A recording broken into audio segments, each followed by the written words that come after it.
Hello, hello, mama friends. Welcome back to another awesome episode of the Mama Work It podcast. So glad you're here.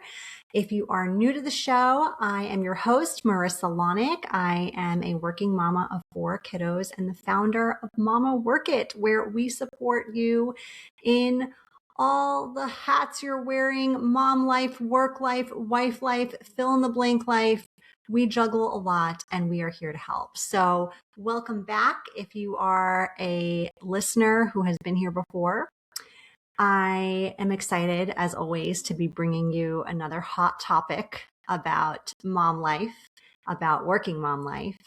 And that topic today is burnout, but not just burnout. We've talked about this before on the show, but actually parenting through burnout, because burnout happens. It happens to the best of us. But when you're a mom, when you're a parent, you can't just go all in on prioritizing how to fix it.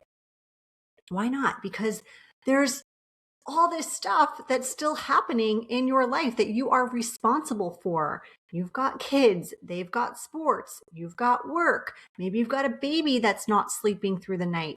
Maybe you've got a kid that just got strep throat or broke their finger. You've got appointments that you've made, food shopping that still has to happen, cooking, cleaning, packing lunches, laundry, so much laundry. And so if you are experiencing burnout and yet you still have this crazy responsibility list of things that need to get done, it can feel like a recipe for disaster. So, friend, if you are listening to this episode, you are feeling any of these things, you're feeling emotionally drained, you're feeling maybe easily overwhelmed or irritable. Maybe you're feeling like you're giving and giving and giving and you've just got nothing left to give. Or like you're just kind of walking through life, going through the motions right now. I want you to know this first. You are not weak. You are not broken. You are probably just burnt out. And when you are experiencing burnout, that doesn't mean you stop loving your kids. It just means you're operating in this survival mode and you've probably been there for too long. So today's episode is for the mom who is running on empty, who is wondering, how do I keep going when I feel like I have nothing left to give? So I want to get started with talking about what burnout is and what it isn't. I really want to normalize this because I think sometimes we look at the symptoms of burnout and we think things that just aren't true. So first, let's talk about what it's not. Burnout is not laziness. It's not ingratitude. It's not failure. It's not saying to yourself, oh, I can't handle this. I'm not cut out for this. It's none of those things. What it actually is chronic emotional and mental exhaustion. So if you are constantly feeling tired emotionally, mentally, you may be in burnout. It is feeling detached or numb from things that you normally are not detached or numb to. It's feeling like you lose your patience faster than usual, like you have this short circuit, maybe feeling like you're just never caught up no matter how much work you do or how many things you check off your list. And most likely, it's carrying too much responsibility with too little support. So like the math ain't mathin' here. Burnout is a system problem, not a personal flaw. So I want to tell you this because this was news to me in my research when I looked into burnout a while ago. I had presented on it to a company and I had done additional research more than just what I had personally experienced with it. Most people don't actually recognize when they're in burnout. Okay. It's not like this flashing sign comes up for you one day where it's like burnout, burnout, burnout in big red letters. It's not like that. It starts to kind of creep in and it starts to become the new normal, especially if you've been there for a while. And what can be really tricky about that is it almost becomes like this bad habit that you need to break. So I want to remind you of that because you may be listening right now and maybe nothing's hit yet, or maybe just one or two things have hit and you're like, I'm probably not there. But I encourage you to keep listening because I think there's always something to take away from these episodes. And even if you don't feel burnt out right now, maybe you're heading toward it. Maybe you have been there before, or maybe you're going to get there at some point. And I want you to have the tools and resources and warning signs you need to be able to handle it. So why are moms especially vulnerable to burnout? Well, here's the thing.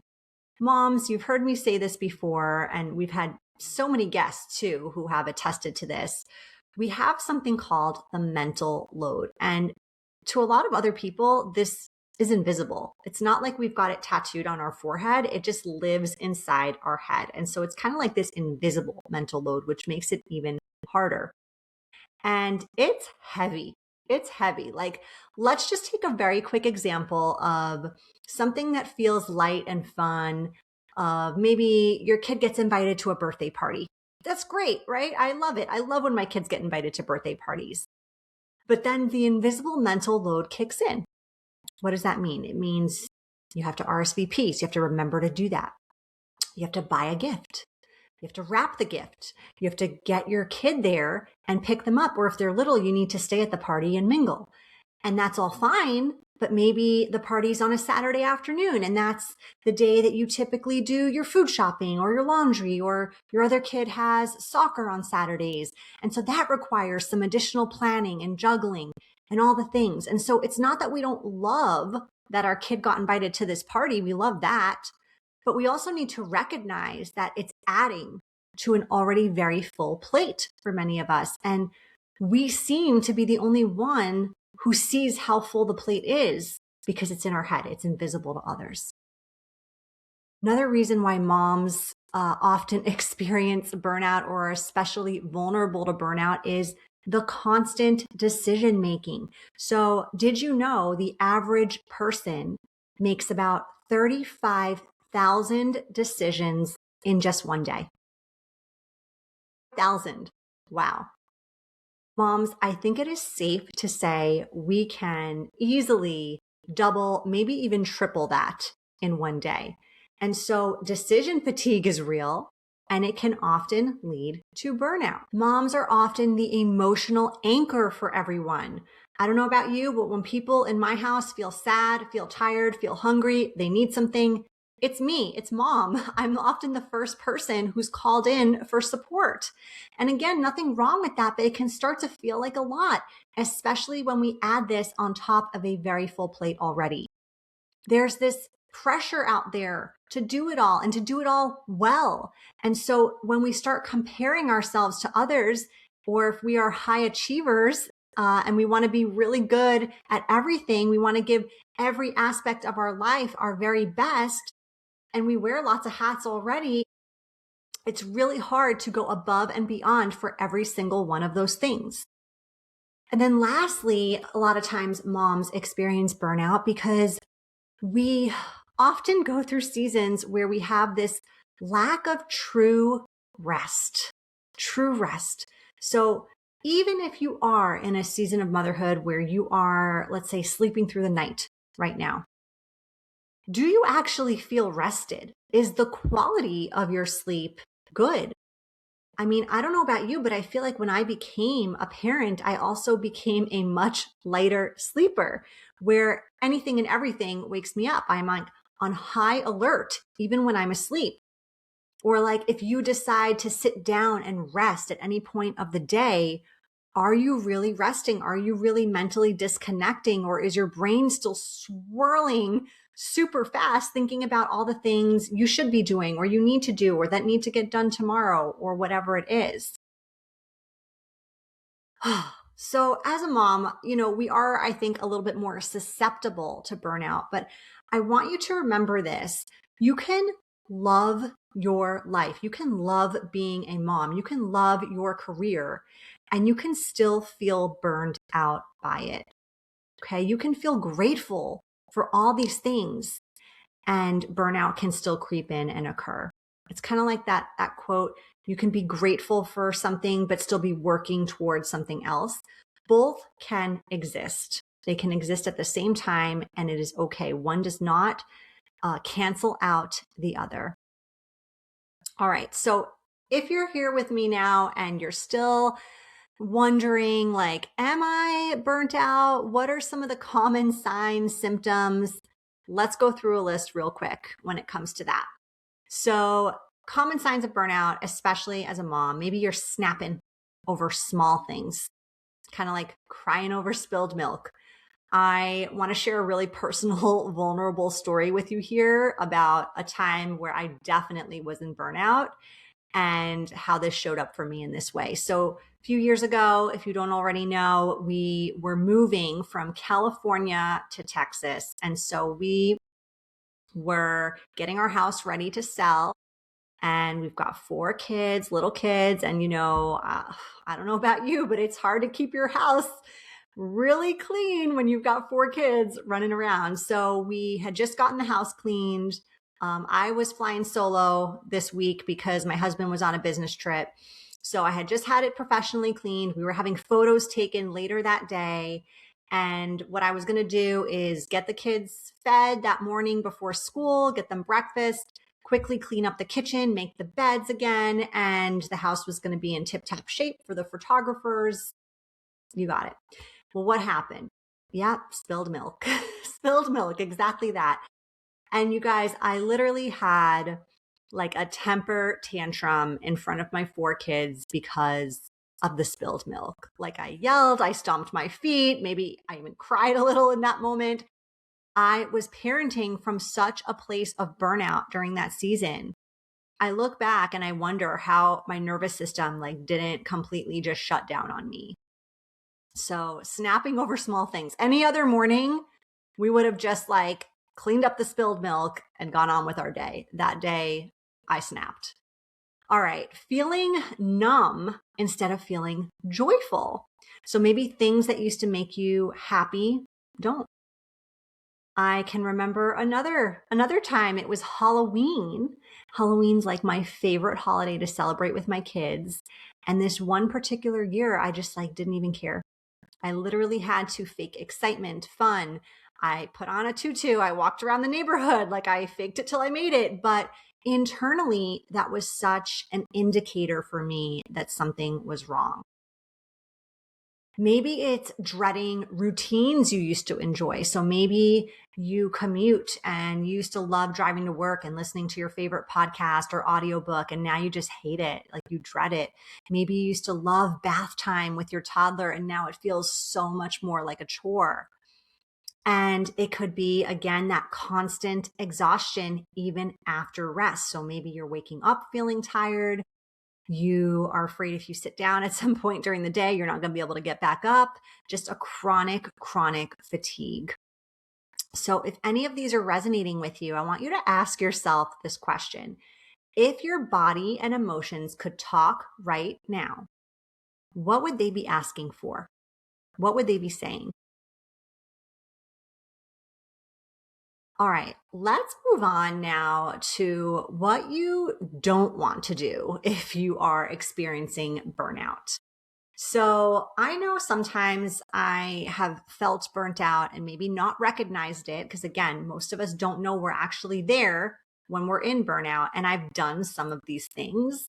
And so I want to share with you maybe what not to do before we share what to do when it comes to burnout. So first thing not to do is don't push harder. It's one thing to be disciplined, right? In your routines, your day-to-day, your to-dos, but it's another thing to really push yourself over the edge. It's important to know your limits, to recognize where you're at on the burnout scale, how you're feeling, be more compassionate, be more realistic about expectations you've placed upon yourself. Another thing you don't want to do is you don't want to add more self-care tasks. Honestly, if it feels stressful to you to add more to your plate, don't.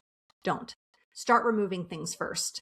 So maybe you do a very simple brain dump where you just get everything out of your head onto a piece of paper. and you tell yourself that you can't add anything else to that mental load unless you remove two things first. So like -2 + 1. That's how the formula works for you. That could be one idea. Next thing you don't want to do is you don't want to ignore your limits. Now, if you've been a listener for a while, you know I'm a big fan of self-awareness. I think it's just one of the most undervalued things you can do is getting to know yourself on all different levels. So the more you know about who you are, the better you are going to be able to prevent, manage, heal burnout in your life. When you know your limits, you know how much is too much. And guess what? It's probably different than your best friend, your sister, your colleague, whoever. So recognize what those limits are, stop ignoring them, and setting a bar that maybe is just made for someone else. And speaking of someone else, don't compare yourself to other moms, to other people.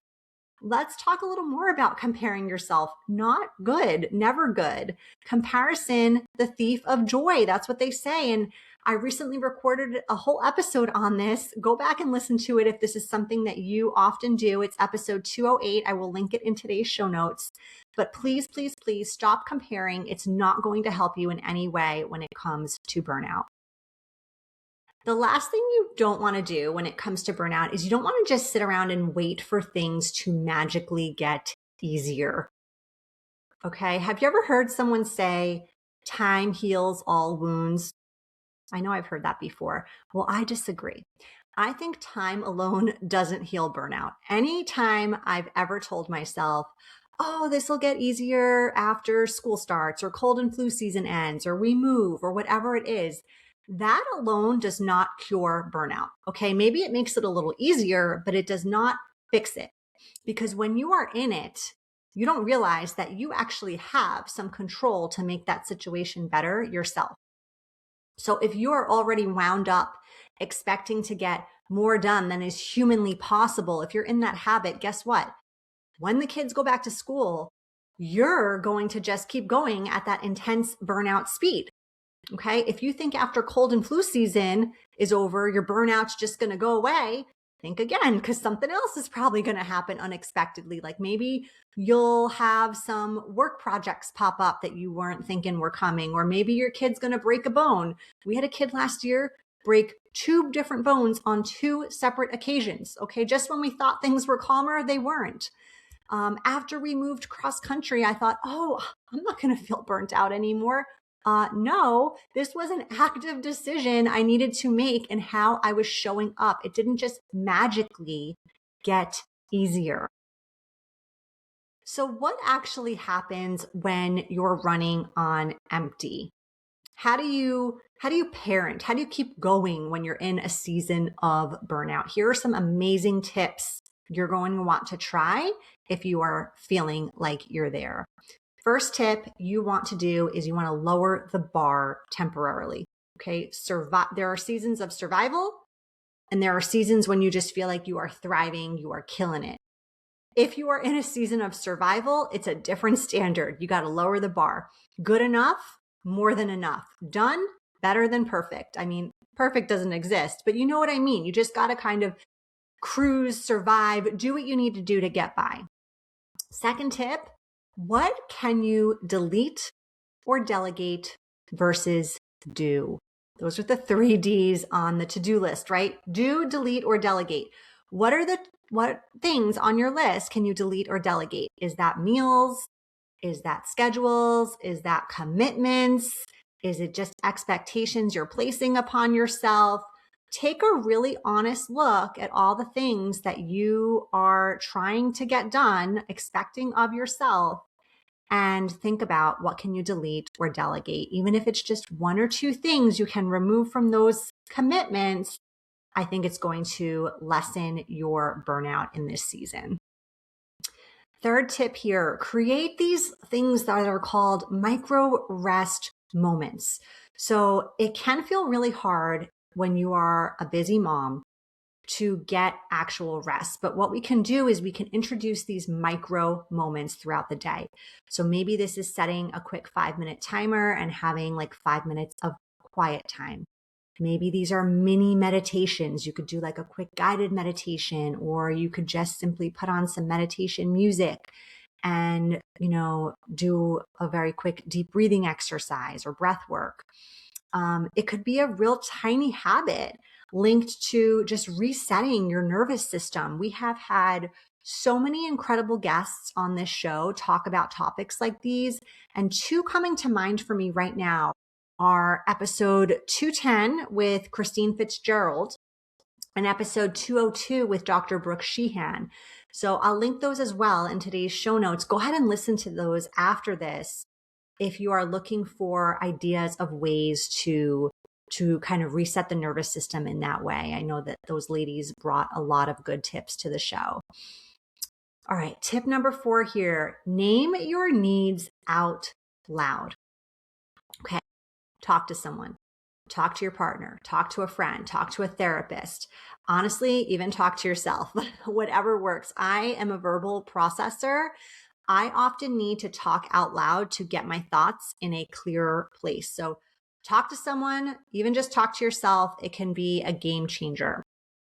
Tip number 5, regulate before you respond. This is kind of like those micro reset moments. You can use a tiny habit or something like that to feel more regulated before you actually react to things. So maybe it's taking a really good deep breath before you speak, before you respond. Maybe it's grounding, like going outside barefoot and just feeling really grounded. Maybe it's stepping away before reacting, like walk away if it's safe to do so, and then respond. So those are some good, quick tips I wanted to share with you when it comes to burnout and how to kind of handle it in that moment. All right. I want to get into a little bit of the parenting piece of this because I want to remind you of a few things. Yes, you need to show up as a parent no matter how you're feeling, whether you're completely burnt out or feeling like your best self. That's a given. You have to show up. But I want to remind you that your kids don't need perfection, okay? They don't need a perfect mom. In fact, kids benefit from honesty, from repair, from showing them your humanness and how to fix things rather than always being right. In fact, apologizing models emotional intelligence to kids. And when we model things, we're parenting, we're indirectly teaching kids how to do things. Sometimes being slower or softer is still quite powerful in your parenting. So like, even though maybe you are this high achieving doer type of person, if you're experiencing burnout and you do need to slow down a little bit or say no to more things, more commitments, more, birthday parties, whatever it is, just for a temporary season, that's okay. That's okay. Connection matters. That connection piece matters more than you constantly feeling happy and cheerful and in a good mood. So be compassionate with yourself and just know and remember that you're human and your kids seeing that human part of you is okay and actually probably helping them more than you think. Now, if you are feeling burnout, even if you've been there for a while, I want to remind you that it's not forever. It's not going to last forever. It can be actually quite a turning point, like a light bulb moment for you to implement change, to create change, to do something different, to get to a bigger, better place, honestly, in your life. And your simple awareness is the first step toward that. People say that quote about like, you're the author of your story, like you're holding the pen. You're allowed to totally shift and change directions and redesign your life. You're allowed to do that. And healing from burnout, healing in general, it's going to happen in layers, not leaps, not this very linear journey. It's going to be up and down and all around, but it can happen. And it will happen as long as you put the effort into making it happen. So friends, just to quickly recap before we wrap up today's episode, if you are feeling burnt out, it is real, it is valid, it is probably more common than you think. You are not failing. you're just overloaded. You've got too much on your plate right now. So even very simple, small changes matter and help. And receiving support, it is not weakness. It is not abnormal. It is necessary if you are experiencing burnout. So don't be ashamed to get it. You deserve care too. And the best moms, I think, are the healthiest moms, the moms who are feeling mentally, emotionally, just healthy in those spaces. So I want to encourage you, if you found today's episode helpful, please share it with a friend. Please leave a review, connect on social media. And until next time, keep on working it, mama. I will see you soon. Bye.